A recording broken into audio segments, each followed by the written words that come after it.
Greetings. Welcome to your LibGuide for your seminar on mythologizing Mary Magdalene. I'm Courtney Cleftis. I'm your librarian. You can click on this link and it has contact information for me. Before I launch into this overview of the LibGuide and how to use it, I just wanted to emphasize that I am super eager to get to know you individually, learn more about your own developing research projects for this class, and help you out in the process if you feel so inclined. So don't hesitate to reach out. All right, so start here on this landing page, the home page of the guide. It provides super valuable resources about the digital humanities in a very broad sense. What are they? This is a short introductory video, which provides a great summary to help you revisit some of the recurring themes in digital humanities, which have been covered in the class and will be covered in more detail moving forward. But this is a great reference, just to jog your memory, if nothing else. There's also a small sampling of digital humanities projects within religious studies, all listed alphabetically here. There are more than this, I just chose 4. And there's also a great podcast on mapping the digital study of religion and a LibGuide, how meta, I'm referencing a LibGuide on a LibGuide, specifically about the digital humanities and religious studies. So these resources will be phenomenal starting points as you begin exploring and narrowing your own research topics for your course final projects, which just, again, to jog your memory, these final projects will be interactive multimedia resources. So very much valuable to have this digital humanities material here.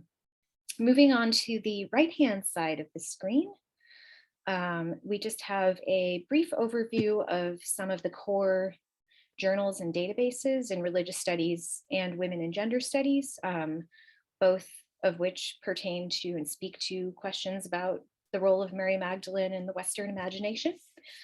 These are great starting points as you begin narrowing your own research topic, and these are all databases and e-journals that are available through our library. Alrighty, so moving on, the remaining 3 tabs are thematic, following themes that have arisen and will continue to be explored throughout the process of this course, throughout the semester. The first tab is Mary Magdalene Biblical References. So as implied by the name or the title of this tab, this section focuses on locating and interpreting, understanding the limited scriptural references to Mary Magdalene, specifically in the New Testament, and the more robust references to Mary Magdalene in various Gnostic texts, and Gnostic being sort of an ancient heretical pre- and or early Christian series of sects. I would definitely start here with the suggested search terms, and I will also link to a separate short video in which I walk you through a search using these Library of Congress subject headings. So these are not keywords, but subject terms. And this will help you really focus your searches in Scout, our library catalog. This is just a small sampling of suggested terms. Not comprehensive, but should give you something to go on. Alrighty, moving on, we have a section about Mary Magdalene in the Bible, in the New Testament specifically. This is a great place to start.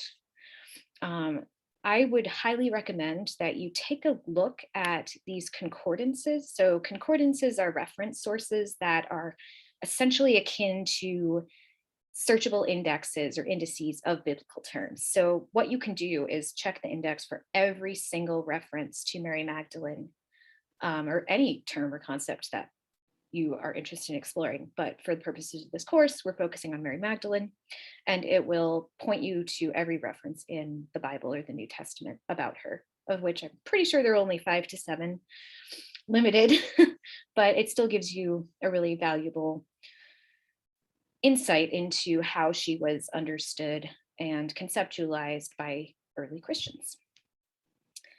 Alrighty. There is also a wealth of information about Gnosticism, ancient Gnostic traditions, and the role of women and Mary Magdalene more specifically in these traditions. I do caution you, I have included scholarly resources here. For instance, the Gnostic Gospels by Elaine Pagels, I actually don't know how to pronounce her name, The Gnostic New Age by April DeConnick, and others. And these will help you contextualize and critically engage with the more popular online resources like these blog posts and or video interviews with contemporary Gnostic revivalists.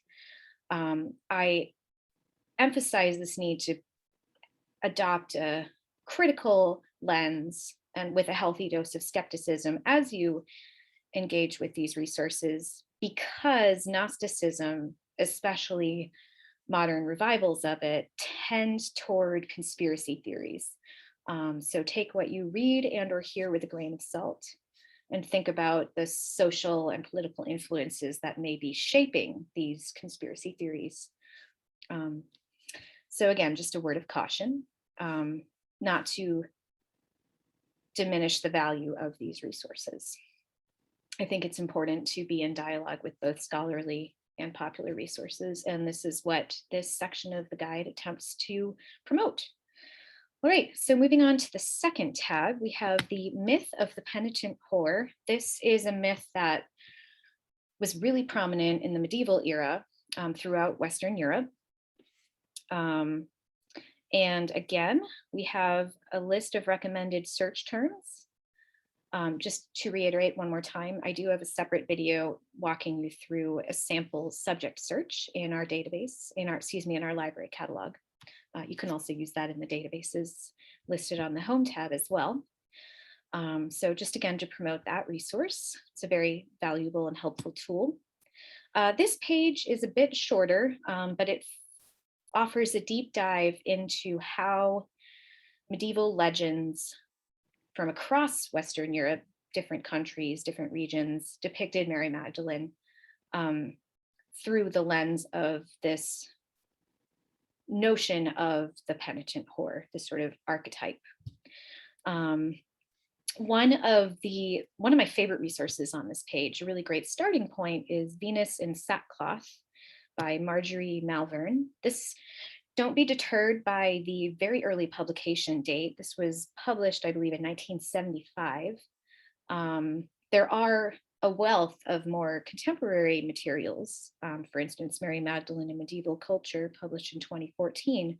But this Venus in Sackcloth is heavily referenced by scholars in this field and is just a really valuable starting point. And finally, moving to the third section of the LibGuide, we have the contemporary mythology of Mary Magdalene, which continues to persist in the Western imagination well into the 21st century.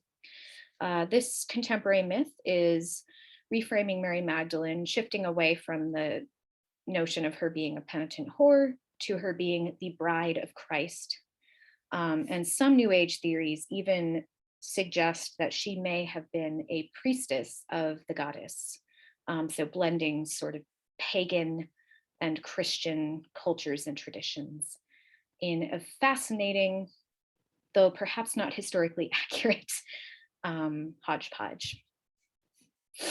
So again, I caution you as you dive into this literature, especially the work of Margaret Starbird, a popular historian and popular biblical scholar.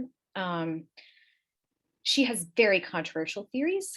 So again, consider these materials critically and with a healthy dose of skepticism. And once again, ask yourself, what is the socio-political context behind this new, very controversial and very radical legend about such a mysterious and elusive biblical figure, about whom we know so little that leaves a lot of room for our imagination to envision her in many vastly different lights, sometimes contradictory ones.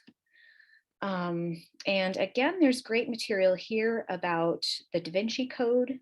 I believe this book was actually banned by the Catholic Church shortly after it was published.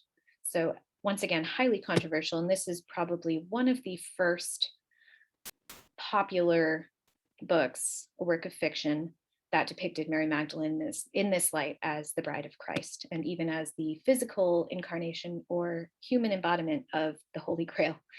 And there's a lot of scholarly criticism of it, which is very valuable. Again, provides some context for the popularity of this novel, the popularity of this new contemporary legend of Mary Magdalene. These resources are great. And there's also a wealth of information here about other more recent fictional accounts of Mary Magdalene beyond the Da Vinci Code, because she continues to be a prominent figure in our collective imagination and resurfaces quite frequently in contemporary novels and fiction. So once again, I would start here at the Home tab. And don't hesitate to reach out to me if you have any questions, want to dive into any of these resources more deeply, or need some guidance, further assistance. I'd be super happy to help. All right, thanks.